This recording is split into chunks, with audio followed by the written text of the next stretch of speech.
carro tem ABS e tem airbag também, então eu já tô bem mais seguro do que se não tivesse também, entendeu? Mas se você atropelar alguém que não tem airbag nem ABS, aí a gente paga fiança e sai. O carro todo amassado parou em cima da calçada depois de atropelar 3 pessoas que estavam no ponto de ônibus. Ao volante, um jovem de 20 anos que não tem habilitação e admitiu ter bebido. Ele admitiu sim a ingestão de 3 doses de uísque numa balada que ele estava na companhia de amigos pouco tempo antes do acidente. Felipe quebrou 2 dedos do pé esquerdo e perdeu parte de outro no atropelamento deste domingo. Com o casal de amigos que estava com ele, a situação foi mais grave. Ricardo e Meire Miranda tiveram múltiplas fraturas nas pernas e permanecem internados.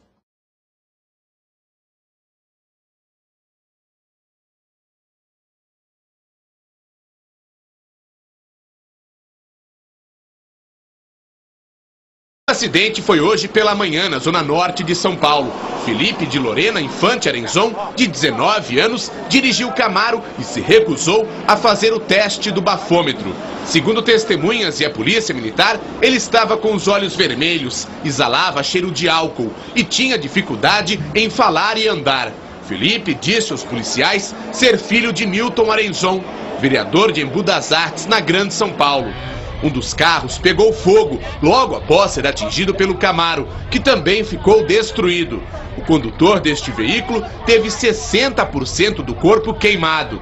3 pessoas que estavam nos outros carros e o motorista do Camaro ficaram feridos. Momentos antes de provocar o acidente, Felipe atropelou 2 mulheres na zona oeste, que foram levadas ao hospital da região. O motorista do Camaro disse aos PMs ter vindo de uma festa. No carro foi encontrado bebida alcoólica. O rapaz foi encaminhado ao IML para exame de corpo de delito. Em seguida foi levado para a delegacia e enquadrado nos crimes de tentativa de homicídio, embriaguez ao volante e fuga do local do acidente.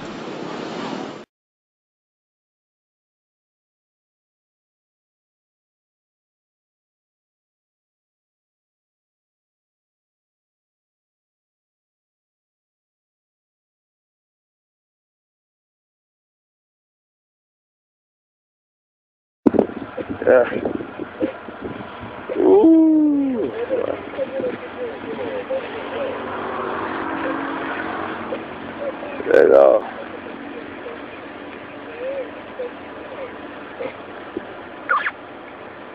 Isso aí.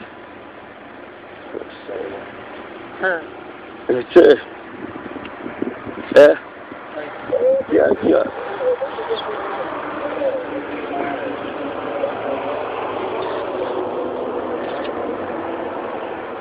E aí, cara?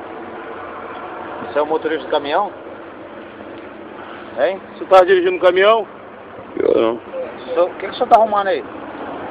Tem caminhão que tá parado ali, é do senhor? Não. Tem caminhão ali na frente ali, ó, à esquerda? Tá lá. Hein? Caminhão do senhor? Hein? O senhor é motorista? Dá habilitação e documento do veículo aí. Tá. O senhor é motorista? Não. Não? E caminhão ali é de quem? Nossa, é escuro.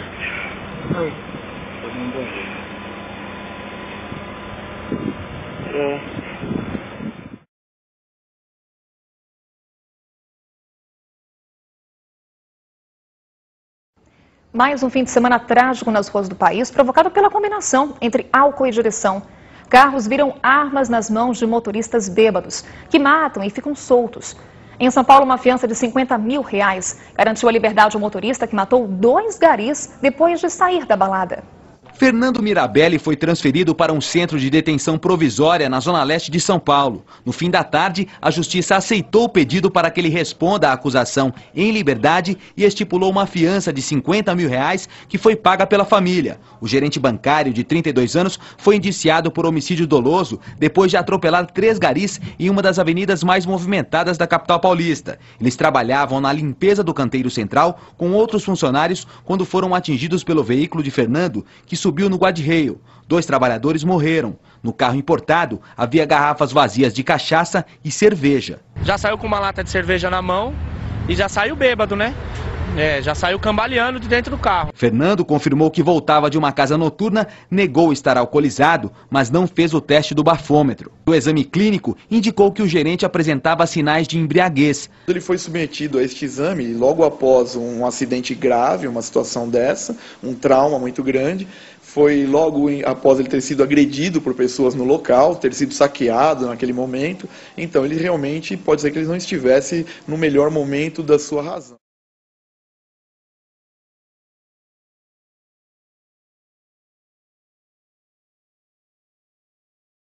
Já em Campinas, no interior paulista, foi comprovado pelo teste do bafômetro que este motorista estava mesmo bêbado. Cristiano Paz bateu na traseira deste carro que foi arremessado contra uma árvore. Pai e filho morreram na hora. Cristiano pagou fiança de quase R$4 mil e responderá ao processo em liberdade.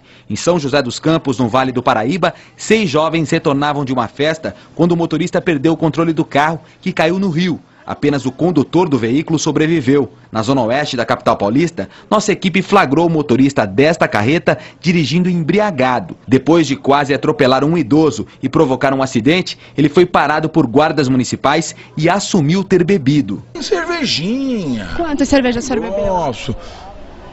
O bastante para não perder o discernimento. Então... Para estar andando perfeito. Para estar dirigindo o caminhão tranquilo. As noções, não está causando nenhum acidente, não causei nada.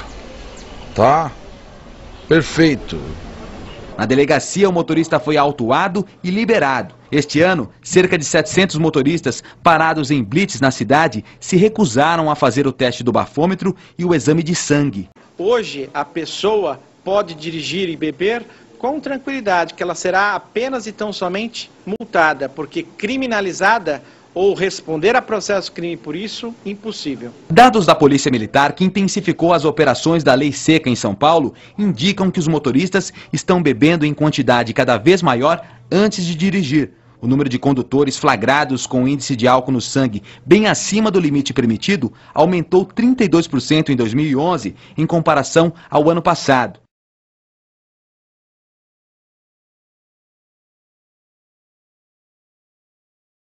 E em outro acidente grave, a Justiça concedeu liberdade provisória mediante fiança de R$300 mil ao motorista de um Porsche que provocou a morte de uma advogada em São Paulo. Ele dirigia a 150 km por hora no momento do acidente. O engenheiro Marcelo Alves de Lima foi autuado em flagrante por homicídio doloso, quando o motorista assume o risco de matar por dirigir acima da velocidade permitida. O Porsche, a 150 km por hora, atingiu o carro de Carolina Menezes Santos, de 28 anos, que não parou no sinal vermelho. Ela morreu na hora. Por ser réu primário e ter residência fixa, o motorista que está internado conseguiu liberdade provisória mediante o pagamento de R$300 mil de fiança.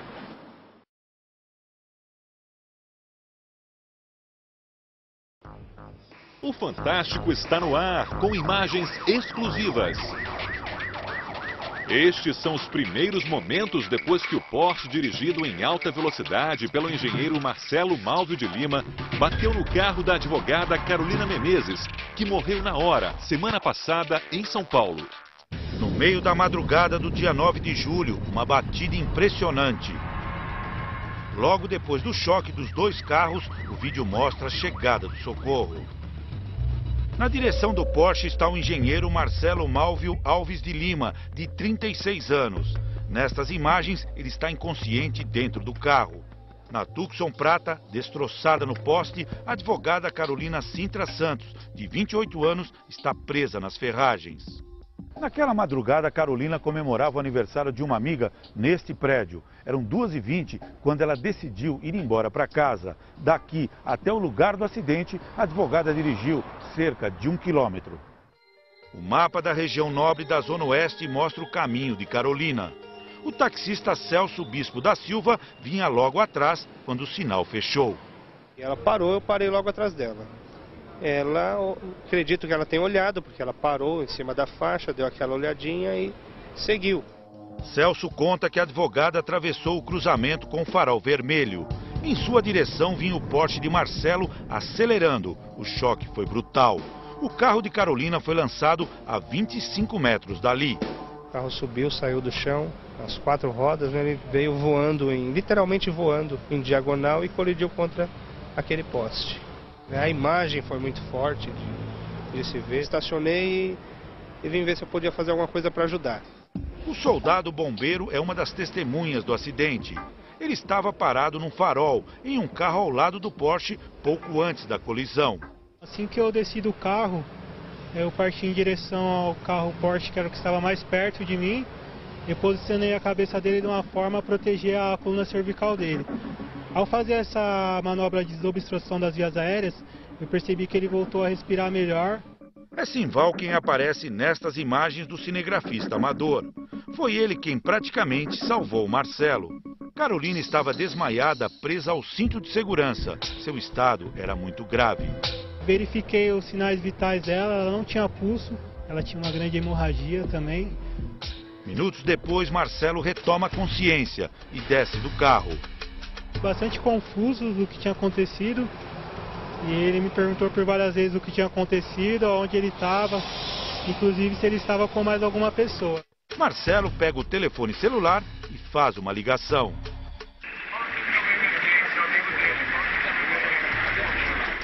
E conta. Ele não perguntou quantas pessoas tinham no outro carro, se tinha machucado alguém, ele não perguntou nada disso, né? Ele, no momento, acho que a preocupação dele maior foi com o bem material dele, né? O rapaz que filmou estas cenas também estranhou a atitude de Marcelo.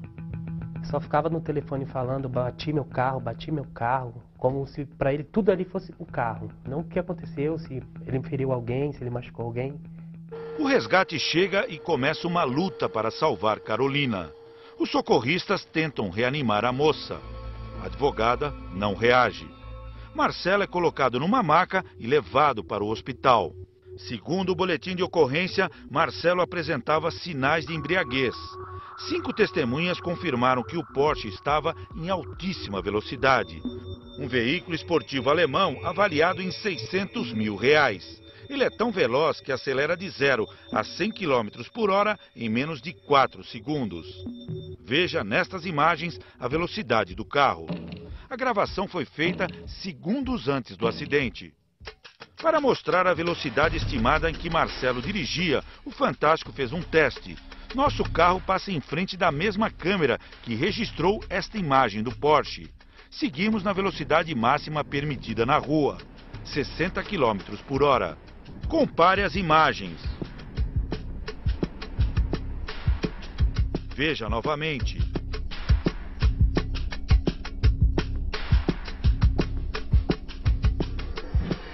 Os advogados de Marcelo entraram com um pedido de liberdade e a justiça concedeu. Ele foi beneficiado pela nova lei do Código de Processo Penal, que entrou em vigor no dia 4 de julho. Com as novas regras, a partir de agora, só pode ser preso sem condenação quem cometeu crimes mais graves, com penas superiores a 4 anos, ou quem estiver envolvido em violência doméstica e familiar.